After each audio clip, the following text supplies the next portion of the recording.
Ladies and gentlemen of the conclave, esteemed members of the ecclesiarchy, honored magi from the Adeptus Mechanicus, and all faithful citizens gathered here in the hallowed halls of the Library Sanctus, I bid you welcome.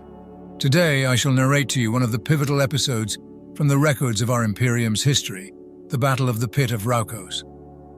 Imagine the vast expanse of the cosmos, where stars and galaxies spread out in an endless sea of wonder and mystery. Amidst this vastness, there is a region of space, a location of such strategic importance that its possession could change the course of our battles against the ruinous powers. This place, my audience, is the Pit of Raukos. The pit itself, a colossal anomaly in the fabric of space, presented myriad dangers and secrets.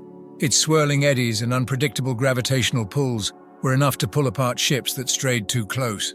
Yet for all its natural treachery, it became a focal point of an immense confrontation between the forces of the Imperium and the traitorous legions of chaos. But it was not just the pit that beckoned these forces. Orbiting nearby was the planet designated 108 Beta Calipus 9.2. It was a seemingly insignificant rock, but its proximity to the pit made it a prized strategic possession. Upon its surface, the treacherous Iron Warriors constructed formidable fortresses, while above, a heretical temple station took shape, blasphemously echoing the Octid, a symbol revered by the followers of the Dark Gods. From the vast corridors of the Macrag's honor, the living embodiment of the Emperor's will, Lord Commander Robert Gilliman marshaled his forces, a fleet the likes of which the galaxy had seldom seen, bristling with the might of both the ancient and the newly ascended warriors of the Adeptus Astartes. With him, the hallowed Sisters of Silence, their presence an anathema to the foul sorceries of the warp, ensuring that no demonic aid would come to the support of the traitors. As you sit here in the heart of holy Terra, imagine the anticipation of those moments. In the quiet before the storm, amidst the vastness of space, two colossal forces stared each other down, each knowing that the forthcoming battle would be a crucible that could reshape the galaxy's fate. Now allow me to delve deeper into the intricacies of this historic confrontation. The Grand Assembly convened upon the command deck of the Macrag's Honor, the flagship of Fleet Primus, under the imposing presence of the Primarch. A motley gathering of dignitaries and leaders, a kaleidoscope of the Imperium's might, converged upon the command throne of Fleetmaster Kestrin. Here, Astra Militarum generals mingled with the Sisters Superior of battle convents, while clusters of orange, rust, and blood-red-robed Adeptus Mechanicus Archmagi held discussions in their enclaves. Space Marine lords stood in silent anticipation, sharing space with commissars, inquisitors, and the barons of knightly courts. Even the enigmatic princeps descended from their towering titans, their discomfort palpable in the midst of the multitude. Naval wing commanders and capital ship captains conversed earnestly. The eerie Sisters of Silence stood aloof, their unsettling presence sending shivers through those nearby. Skitari-clad commanders' augments hummed with anticipation, while officials from the Departamento Munitorum and Officio Logisticarum exchanged hushed words. Unobtrusively, historians meticulously recorded the historic gathering. Representatives from every facet of the Imperium's vast machinery were accounted for, whether physically present or manifesting as ethereal hololith projections from servo skulls hovering above. Beyond the expansive oculus, the prow of the Macrag's Honor extended in a bold challenge towards the Pit of Raukos. This colossal vortex, a languid boundary between the warp and reality, was distinct from the Great Rift, but no less menacing. It cleaved through space-time, a gaping wound in the fabric of the cosmos, a vast, discolored void stretching for millions of miles. Its outer fringes tinged in ominous purple, gradually transitioning to a putrid yellow-white hue towards the center. At the very heart of this maelstrom, a colossal dark orb, reminiscent of a pulsar's relentless rotation, held dominion over this surreal cosmic anomaly. At the fringes of the pit, there lay a distant system orbiting a medium red star.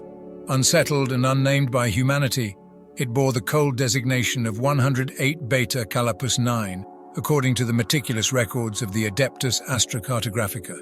In their ceaseless study, gravitational forces drew elongated plumes of blazing gas from the star toward the insatiable abyss, where it was slowly devoured. In the wake of the Great Rift's cataclysmic emergence, the once illuminating sun had lost its luster, casting its darkening shadow over the planets that had once revolved around it. Glowing tendrils of matter extended from the pit's periphery, intertwining with the surrounding stellar gases, forming serpentine loops that reached out like parasitic worms migrating from their host. Such rifts in the fabric of existence, once rare and terrifying anomalies, had become commonplace in these harrowing times. The galaxy itself had been cleaved asunder by the Great Rift, and myriad phenomena akin to the pit of Raukos now punctuated the fabric of reality. The grip of natural laws weakened within these domains, and vessels helmed by the twisted imaginings of nightmares emerged from their tumultuous depths. Unspeakable monstrosities slithered and gibbered forth from the shadows, casting their dark pall over worlds that lay light years distant. Most of these abominations were fleeting, extinguished by the implacable laws of material physics shortly after their accursed birth. As unsettling as these minor never-born were, they posed but a fraction of the genuine peril. The Pit of Raukos served as a gaping portal to the demon legions commanded by the ancient and malevolent powers of the Warp. These foul entities, shaped by the sinister whims of their dark deities and nourished by the unnatural rift energies, endured and thrived. Periodically, armies of these abominations would surge forth from the pit, the terror they sowed only fueling their insatiable appetite, perpetuating the cycle of unrelenting horror. As the fleet surged forward, the ominous pit loomed ever larger in the grand oculus. This momentous occasion had assembled a substantial portion of Fleet Primus, a formidable gathering indeed. Dozens of capital ships led the charge, including the Alphas, Cerastus, Dominus, and Gamma battle groups. The artificial stars adorning their engine stacks blazed brilliantly, a dazzling prelude to their impending maneuvering into attack formations. Guilliman orchestrated the armada into a formation resembling a five-fingered claw, its elongated talons meticulously aligned to pummel the approaching enemy as they sailed past. The Palm, a formidable wall of vessels, centered around the Macrag's Honor, the flagship. The Primarch's strategy aimed to ensnare the adversary against the sturdy bulwark of the Palm, while the claw's digits gradually decelerated and closed like a tightening grip, encircling the rear of the hostile fleets. One entire battle group deviated from the primary line of advance, converging toward the pit. Nestled within the cluster of vessels at its core were the null ships of the Sisters of Silence, safeguarded by 3 battleships of immense scale. These colossal warships, resembling cathedrals of war, were unaccustomed to escort duties, yet their presence served a vital purpose. For the adversary that loomed before them, these towering vessels were not the battle group's most formidable weapon. Instead, it was the Sisters' sleek, imposing, and swift black ships that held the key to victory. High above the vox pits of the Macrag's Honor, the Master Divulgatus swiveled his command pulpit, concealed by towering banks of organ pipes, each a potent voxmeter. His head was encased in a bulky communications apparatus, leaving only his mouth visible as he reported, "The null ships shall assume their positions within the hour, my lord." Guilliman addressed the gathered patchwork of Imperial might. "My lords and ladies, today will be a great day for the Imperium. I commend you to the protection of the Emperor. Now go to your vessels and war machines, to your transports to war." A chorus of voices spoke in unison at his words, "War! War! War!" Over the graphic depicting Beta Calipus, the nondescript red markers denoting enemy vessels stirred into motion. "The enemy responds," Guilliman announced. "All fleet, engage full thrust. We descend upon them without mercy." Fleet Master Kestrin rose from his commanding throne. "Macrag's Honor, full thrust," he declared. "All fleet, full thrust." "All fleet, full thrust," echoed the Master Divulgatus, relaying the directive across the entire fleet. A ripple of activity coursed through the tiered workstations and station pits on the deck. Field integrity technicians meticulously adjusted the matrices that stabilized the ship's frame, anticipating the impending acceleration. Tech priests conveyed minute adjustments to their counterparts laboring deep within the ship's engine chambers. "Reactor ready," reported a metal-faced tech adept. "Engineerium ready," added a sharp-dressed ensign. A cadre of electro-priests commenced the resonant hymn of body electric, while tech priests intoned their prayers fervently over their workstations. the master motivatum tightly gripped the railing of his podium. In a circular arrangement around him, a dozen servitors sat, their mutilated brains processing the intricate calculations necessary to transition the Macrag's honor from its current position into the assault formation. Cogitators emitted rapid bursts of binary data transfer. Compliance. Engines operating at maximum efficiency. The servitors spoke in eerie unison. The Macrag's honor steadily accelerated, reaching a fraction of the speed of light. Around it, the fleet's engines roared to life as every vessel embarked on their synchronized acceleration, maintaining a resolute formation with the flagship. The looming presence of Beta Calipus expanded swiftly on the horizon. Soon, the initial volley of projectiles was launched toward them. The escorting destroyers accompanying the larger cruisers and battleships retaliated with anti-munition weaponry. An array of minuscule explosions erupted and soon became a relentless backdrop to their onward march. A few torpedoes managed to breach their defenses, but their threat lay more in their kinetic energy than their payloads. They detonated harmlessly against the void shields, thousands of feet short of the hulls. The shields flickered and danced as they redirected destructive forces into the warp. Guilliman observed the exchange without undue concern. Such long-range engagements seldom proved decisive or profoundly damaging. On the primary tacticarium, the fingers of Guilliman's claw formation extended, and he input a few orders on a data slate to fine-tune their positioning. Yet, the most pivotal aspect of his strategy unfolded flawlessly. The null ships maneuvered between the pit of Raukos and the planet, poised to disrupt any potential demonic incursion, while the Sisters of Silence and the Grey Knights Adeptus Astartes stationed across the fleet stood vigilant, ready to confront any supernatural manifestations. The enemy would find no infernal assistance.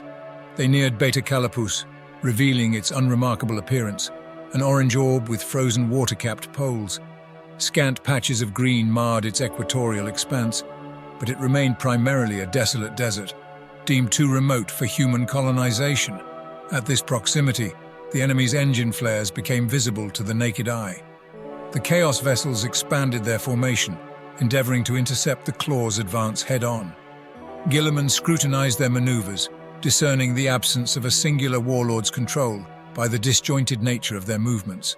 Chaos, he understood, resisted centralized authority, a vulnerability he had exploited time and time again. 4 smaller factions embarked on independent paths, their coordination lacking not only with each other, but also with the 5th and most prominent group among them. This latter formation constituted the bulk of the fleet, its vessels maintaining disciplined order as they branched out in a conventional interception formation, homing in on the left most of the 2 Imperial vanguards. The Word-Bearers' fleet presented a formidable challenge, characterized by the monumental scale of the orbital fane, an endeavor seldom matched by others. In contrast to many fallen legions, the Word-Bearers demonstrated a level of organization and fervent devotion beyond the ordinary. They erected colossal temples upon the worlds they subjugated and would wage an unyielding battle to safeguard these sacred edifices. As the foremost elements of Guilliman's fleet drew within 500,000 miles, they unleashed a relentless barrage of fire. Torpedoes dispersed in intricate patterns, while cannons hurled colossal anti-ship shells toward the enemy. These munitions, although requiring minutes to reach their destinations, were intended for something other than direct hits. Guilliman employed them strategically, obstructing the traitors' maneuvering options by inundating their path with explosive torrents, compelling them into predetermined positions. The second finger of his claw encountered one of the smaller adversary battle groups. Their combined velocities allowed for only a brief exchange of broadsides before their trajectories violently separated them. The discharge of potent Nova cannons shrouded the skirmish in blinding radiance, and a more brilliant flare hinted at the cataclysmic demise of a vessel. When the smoke cleared and the luminescence subsided, the Imperial formation surged ahead, leaving one of its cruisers engulfed in flames. The traitor fleet fared worse, bearing the brunt of severe damage. 2 of its grand cruisers suffered heavy blows, with one careening off its designated course, engines inert, while the other was plagued by raging fires along its flank, falling behind. The remaining 2 cruisers, their resolve unshaken, steered straight for the Claw's palm. Guilliman deftly inputted targeting data on his instruments, instructing Wall Grouping Gamma, identify and eliminate the traitor battle group. The Master Divulgatus promptly relayed these orders to the designated vessels. The primary bulk of the Chaos Fleet neared the effective range of the Imperial battle groups. The varied identifiers for each hostile vessel accumulated extensive data, thanks to the diligent augurs of the fleet, who gathered every available scrap of information. At the heart of the chief formation stood 5 battleships, forming its core. As anticipated by Guilliman, 3 belonged to the Word-Bearers Traitor Legion, while the remaining pair bore the emblem of the Iron Warriors. Ancient beacons nestled within their corrupted hulls transmitted codes tracing back to the era of the Great Crusade. Guilliman recognized the names of 2 of these ships. Chaos fleets often diverged from Imperial standards, incorporating numerous classes of vessels that were no longer in production. Their battleships possessed a predatory grace, sharp and lethal, superior models from a more enlightened epoch. Meanwhile, the remaining 3 subdivisions of Chaos vessels rapidly bypassed the claw's outstretched fingers, aiming to position themselves behind the Imperial fleet and exploit its exposed rear. One flotilla bore the markings of the Lords of Pain, a once loyal chapter that had succumbed to chaos during the Noctis Aeterna. The others comprised an assortment of pirate vessels and other renegade craft. For the time being, the lesser battle groups could be relegated to secondary concern.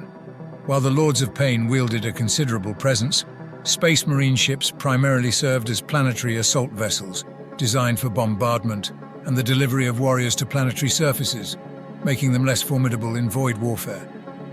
The battleships, however, presented a more pressing challenge. They had arranged themselves into a tiered arrowhead formation, a configuration that could inflict severe damage upon the wall as the 2 fleets traversed each other's paths.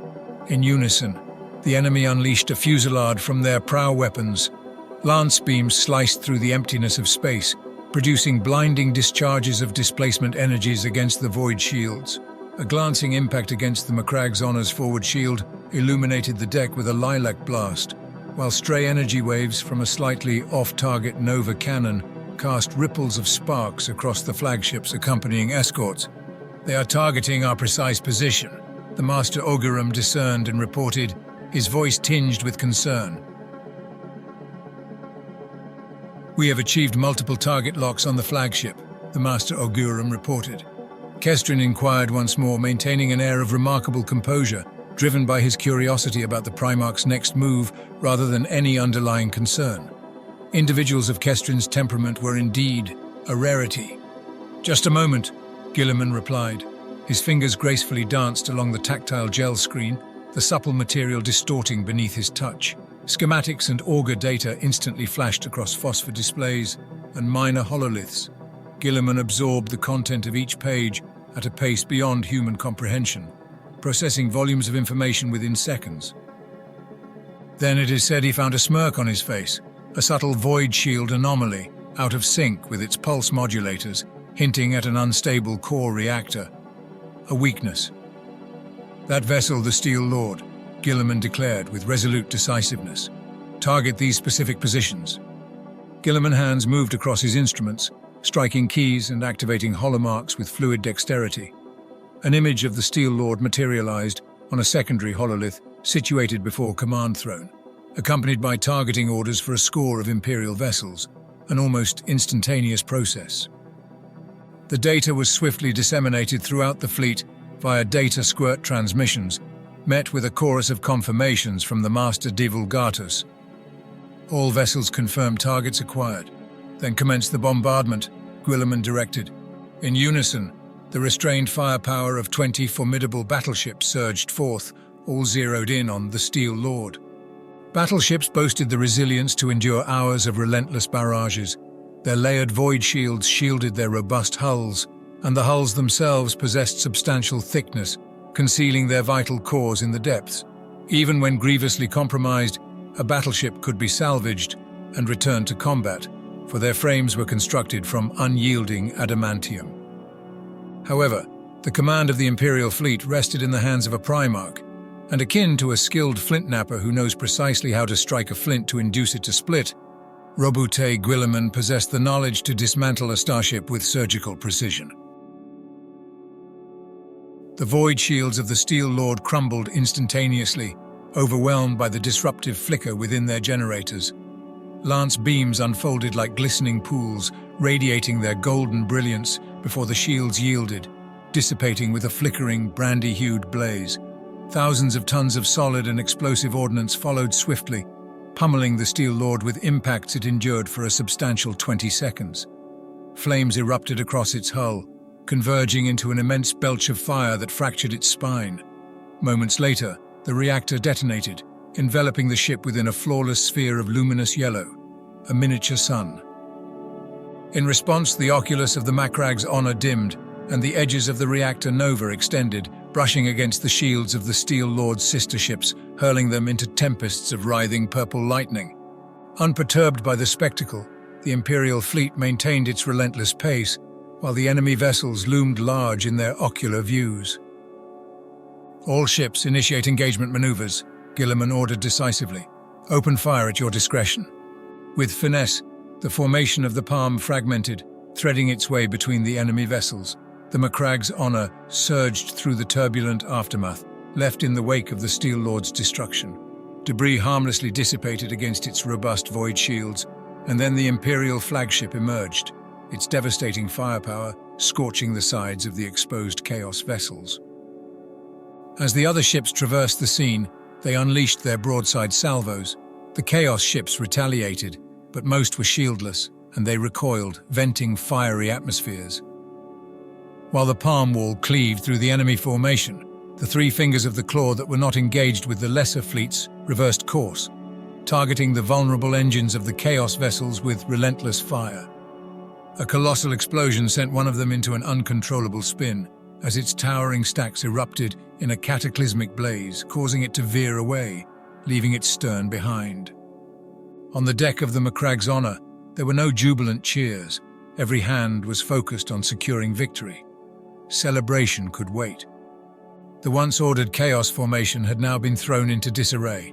The Claw's fingers relentlessly pursued the remaining three battleships and their escort vessels, while the Palm accelerated toward the orbital platform taking form at Beta Calipus, highest orbital anchor.